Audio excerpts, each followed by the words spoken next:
Yes, sir. This is the condition that makes such comparisons possible. Hmm?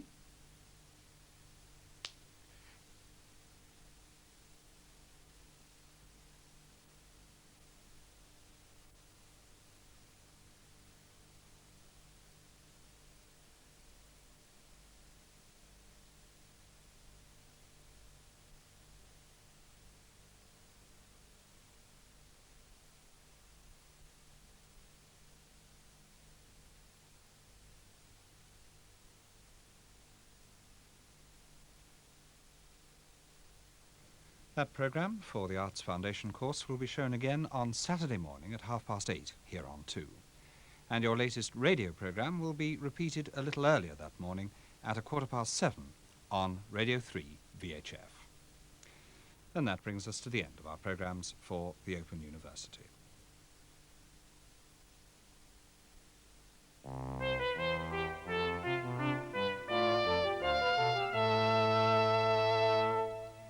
Welcome to BBC2, where we begin our evening with another programme in the series offering a national airing to local issues. Tonight it's the citizens of Sheffield who take the mic. Government should be in the interests of all sections of the community, then that is not so in Sheffield. We want a Labour council, and I hope this council has the guts to carry through what they're going to carry through. Who runs us? The city or the county? This is where all the money's been wasted.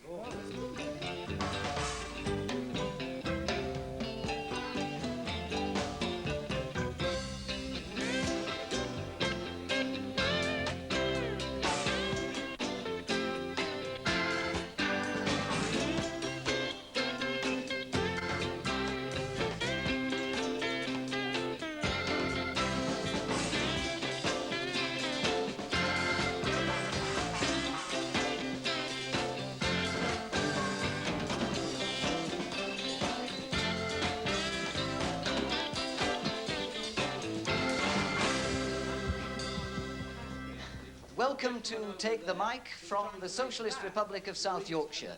And that's where we end the discussion, and the debate will no doubt rage on around the country for a long time. Here in Sheffield, you can phone in to me on Radio Sheffield right away, and elsewhere, it's up to you to phone into your local radio station. Next week, it's the turn of the people of Liverpool to take the mic.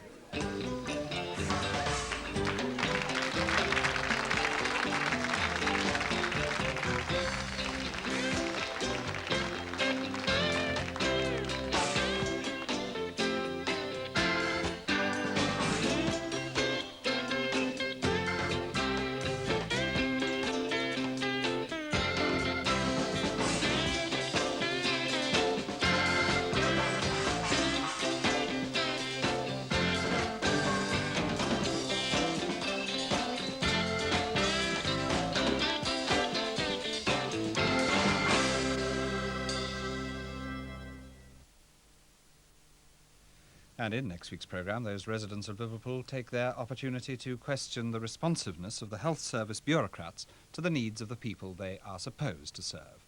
That's again at 5 to 7 next Wednesday evening. BBC2's recent film about the Soviet dissident Andrei Sakharov, People from the Forest, is the main topic of discussion in Did You See? In 10 minutes, after the mid-evening news, now with John Edmonds at 7:25.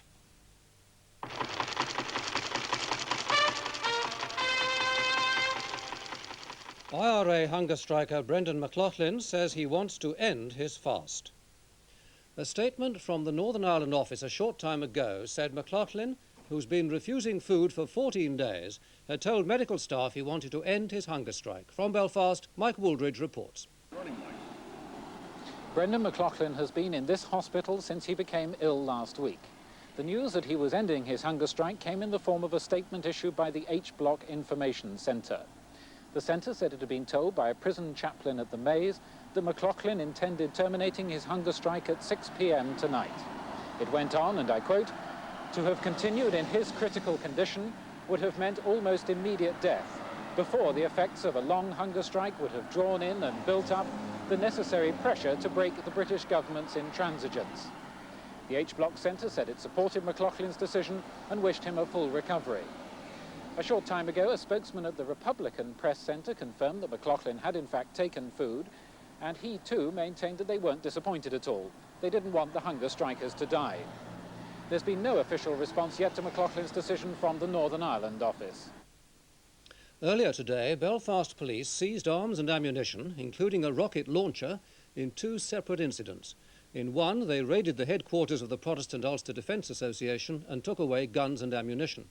Following the other incident in the Roman Catholic Falls Road area, a man is seriously ill after being shot when police stopped the car in which the rocket launcher was found. The car was rammed by the police vehicle after an officer had recognised an occupant. The man who ran away was shot and wounded. Later, police displayed their haul. It included the rocket launcher, complete with ready primed rocket. On it, the Russian markings of its type, RPG-7. Also found in the car were a loaded pistol, an Armalite rifle with 100 armour-piercing bullets, 2 magazines, and 5 balaclava helmets. The arms found at the headquarters of the Ulster Defence Association were less sophisticated.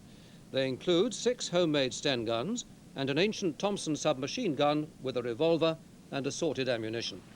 At Abingdon in Oxfordshire, the 3rd of the 5 soldiers killed by a landmine in South Armagh was buried in his hometown.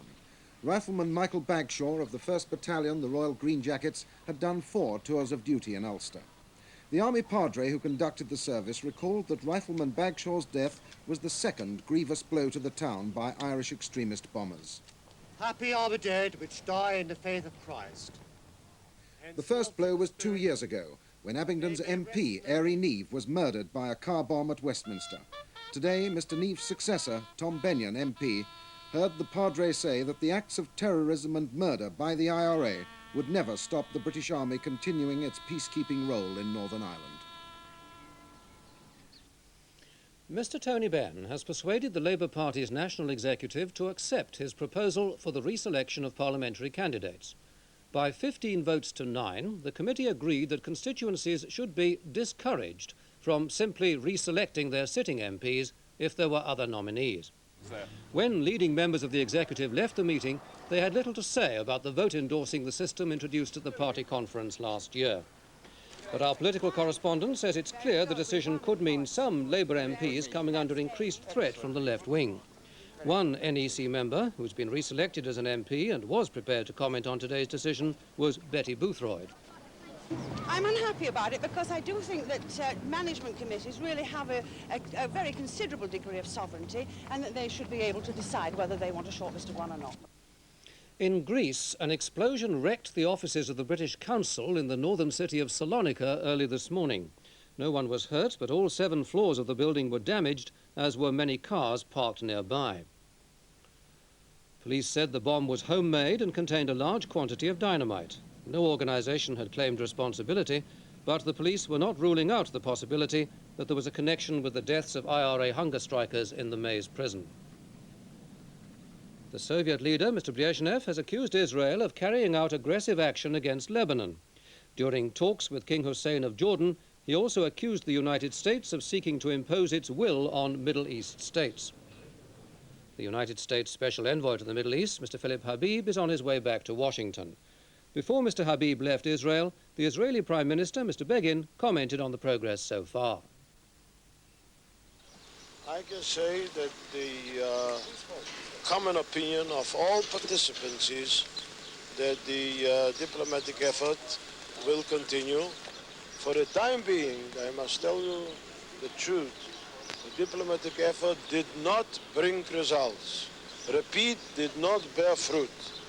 But that does not mean that any one of us lost hope that in the future there will be a different situation and ultimately the diplomatic effort will indeed bring the desirable results. A former detective sergeant who worked on the Yorkshire Ripper investigation has been fined £750 by Bradford magistrates after pleading guilty to trying to sell information to the press. Edward Dodsworth, who was ordered to pay also £400 costs, was one of 12 officers chosen to make a special study of the Ripper killings. The minister responsible for the civil service, Lord Soames, has invited the unions to new talks in an attempt to end their 11-week-old pay dispute. It's thought the talks could resume on Friday. The Queen and Duke of Edinburgh have visited a new exhibition at the National Natural History Museum, which is celebrating its centenary. The exhibition is called The Origin of Species, and already is causing as much argument as Darwin's original theory. This was the Queen's first official visit to the museum, although she's donated several exhibits. She was told how 112 years ago, Charles Darwin caused a major stir by challenging the accepted views of his time. And this exhibition is at the centre of another scientific controversy.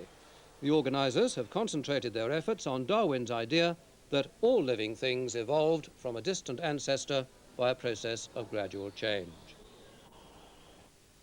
And now for the main points of the news again, with subtitles for the hard of hearing. IRA hunger striker Brendan McLaughlin has given up his protest after refusing food for 14 days. Republicans, quoting the chaplain at the Maze prison, say he took food at 6 o'clock this evening. They say McLaughlin's critical condition would have led to almost immediate death before the impact of a long hunger strike would be felt.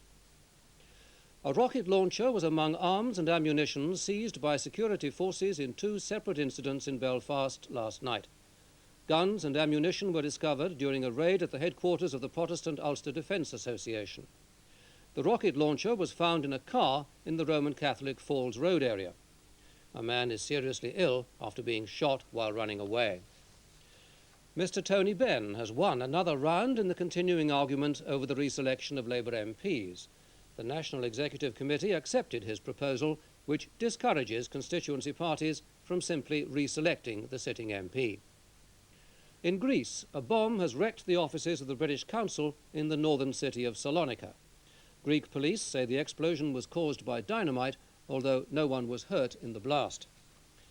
An American jet crashed onto a nuclear-powered aircraft carrier 60 miles off Florida, killing 14 seamen and injuring 45. The jet crashed during night landing exercises and started a fire which destroyed 5 other aircraft. A former detective sergeant who worked on the Yorkshire Ripper investigation has been fined by magistrates for trying to sell information to the press. Edward Dodsworth pleaded guilty to contravening the Official Secrets Act. He was arrested following a conversation with a freelance journalist. Dodsworth, who's since resigned from West Yorkshire Police, was fined £750 and ordered to pay £400 cost. The Minister responsible for the Civil Service, Lord Soames, has invited the unions for new talks to end their 11-week-old pay dispute. Lord Soames said he wants a meeting as soon as possible. It's thought that discussions could resume on Friday. That's the news. Newsnight at 10:45 will be examining the effect of Brendan McLaughlin's ending his hunger strike and looking at how Mr. Silkin's challenge for the Labour Party deputy leadership is viewed by his local party. So let's have a look at the weather. Most of the showers and storms will die away this evening. By tomorrow morning in southwest England it will be dull and wet, and it will change little during the day.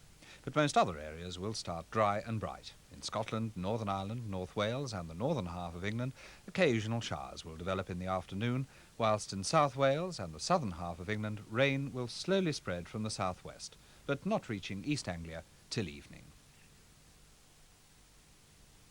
Tonight, Chronicle looks at art treasures in our museums and asks, whose art is it anyway? Why should Africans, including African artists, only be able to read about their works of art in books written by white people? We, the people of Africa and of African descent, demand that our works of art, which embodies our culture, our history, and our civilization, should immediately be returned to us. The British Museum in itself is part of world culture. It is a major part of the world culture. If you start to destroy the British Museum by taking things away from it, it's as bad as if you blow up the Parthenon. That's Chronicle. Whose art is it anyway? Tonight at 8:10 on 2. And our evening continues with a trendy image for Jack in Rhoda at 9.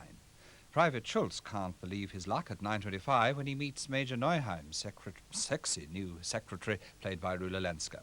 Sir Hugh Casson shares his personal pleasure in Castle Drogo in Devonshire, built for the man who once owned the Home and Colonial grocery chain. That's at 10:15, with Newsnight at 10:45.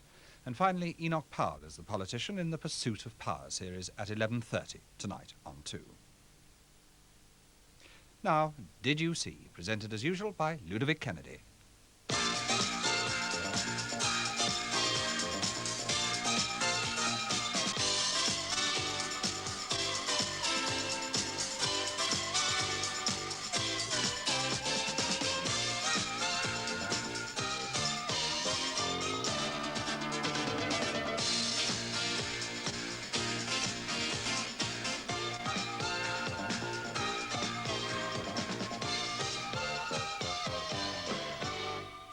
It's been a good week for documentaries, among them last night's eye-opener from ATV on the Salvation Army, For God's Sake Care.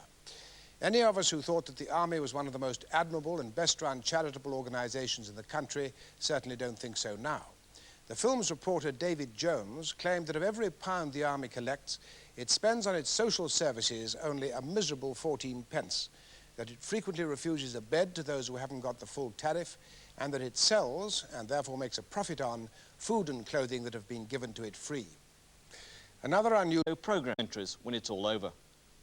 And if a formula for the 80s can repeat the success of Ready, Steady, Go in the 60s, then I hope we've learned by now not to wipe the tapes.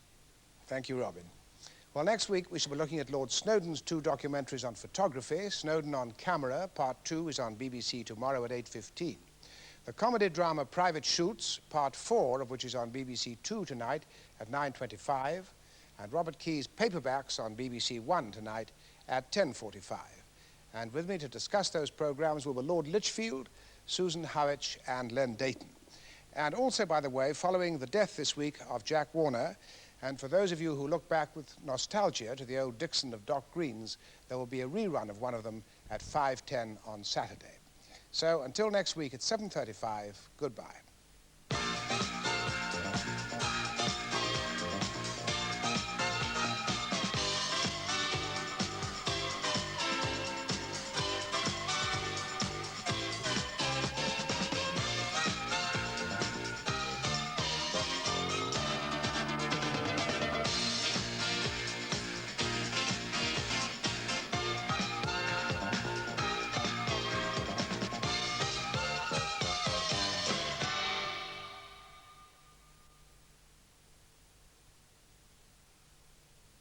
Now, on BBC2, Chronicle examines the fierce debate in the museum world over the restitution question in Whose Art Is It Anyway?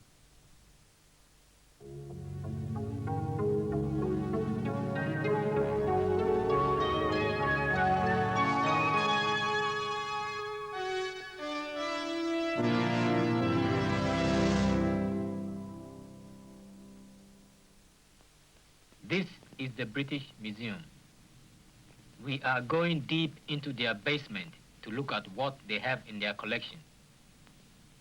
Similar collections can be found in museums in all former colonial powers in Europe. The main part of these collections was acquired during the period of colonial rule. These works of art, which belongs to the African peoples, were looted and brought back to Europe by missionaries, colonial army officers, tradesmen, and the so-called experts of today known as anthropologists and ethnographers. Why should Africans, including African artists, only be able to read about their works of art in books written by white people? We, the people of Africa and of African descent, demand that our works of art, which embodies our culture, our history, and our civilization, should immediately be returned to us. The British Museum in itself is part of world culture. It is a major part of the world culture. If you start to destroy the British Museum by taking things away from it, it's as bad as if you blow up the Parthenon.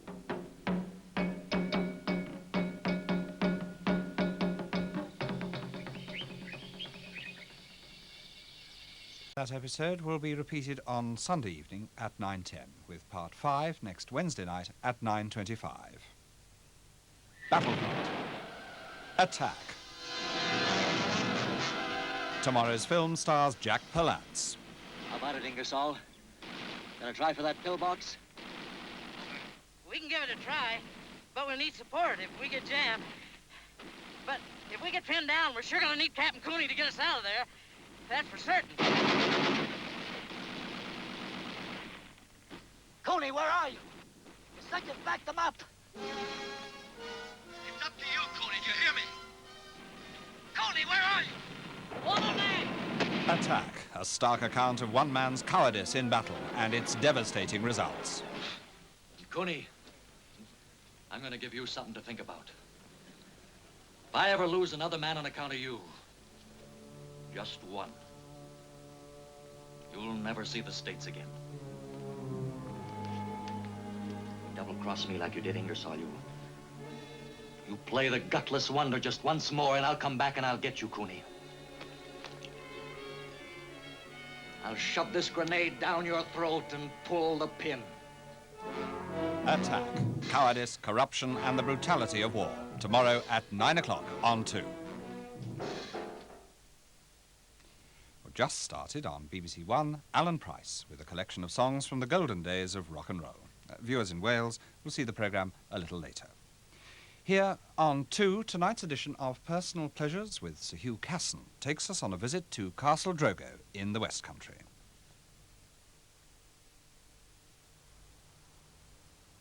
This is the last castle to be built in England. It may look as old as the hills, but in fact it was finished only 50 years ago.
Sir Hugh Casson's personal pleasure in the work of John Ruskin came first through his architectural drawings.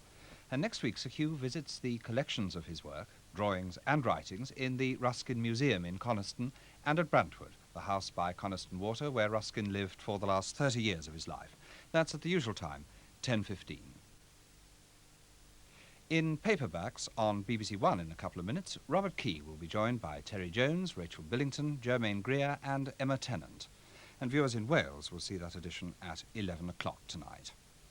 In 45 minutes, here on 2, the Right Honourable Enoch Powell MP talks to Robert Mackenzie in the series The Pursuit of Power. Now on to Newsnight. John Silkin asks his local party to support his bid for Labour's deputy leadership. They say, not yet. A ballot will decide it.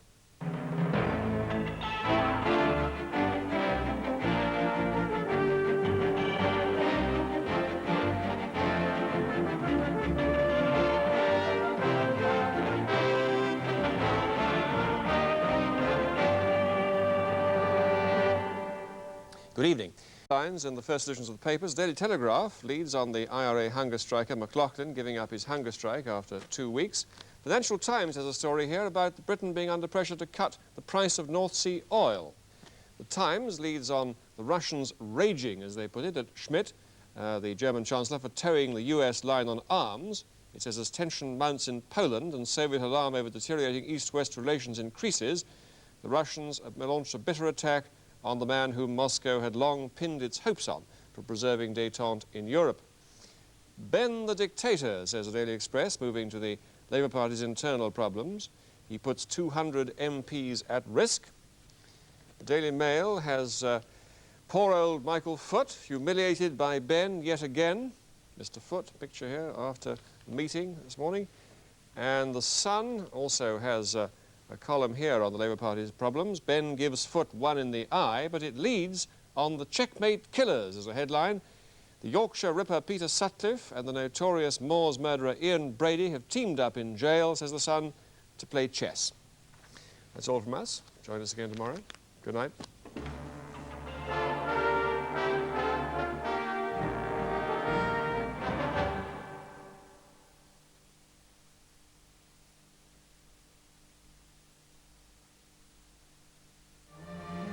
On Friday of next week on BBC2, Playhouse presents Going Gently.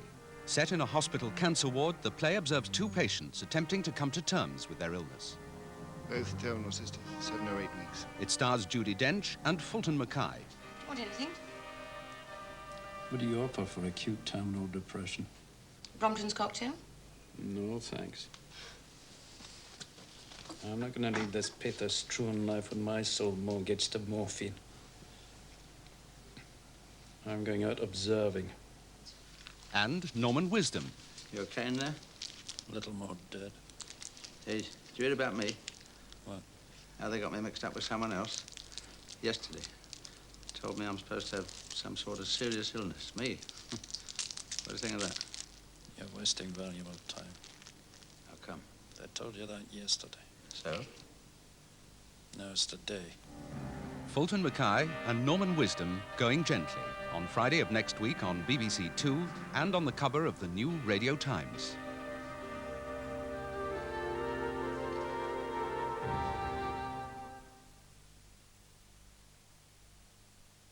Now on to The Pursuit of Power, introduced by Robert Mackenzie.